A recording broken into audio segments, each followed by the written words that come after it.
Тақсырлар, мен мұны пансионатқа халал ресортта да байқадым мен мұны. Айтышты. Сақал қойғанда кішкене сақалдың ақысын беріп қойылы туғандар.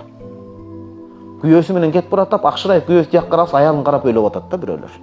Бұл қандай бұл біздің сақалымыз қаяқта қалды ұрматы, бұл дин қаяқта қалды ұрматы туғандар.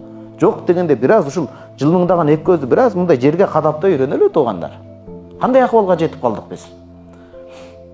Ошон үчүн сиз 25 экенсиз, албетте жанагындай шарт менен хадиске ылайык балдарыңызга өмүр, сизде бала жок экен, бирок өмүр бою илим алып кетсеңиз, эч ким сизди күнөөкөр дебейт.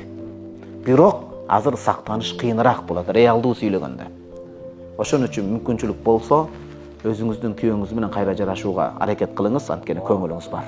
Шарият уруксат берген, сиздерге уруксат иншалла, күйөөңүздү алсын, сиз иншалла балалуу болуп кетесиздер. Эң жакшы ошону иншалла.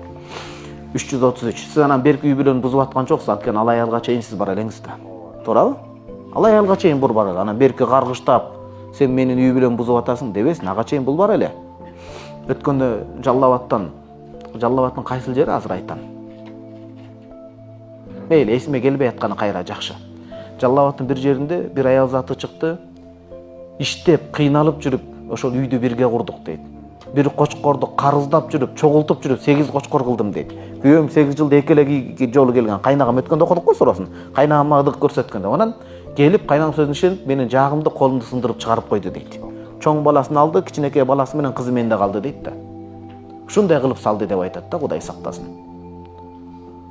Ошон үчүн кээде жаман эркектер дагы бар, кээде жакшы эркектер бар. Иншалла күйөөңүз менен жашаңыз, Кудайым буйрса.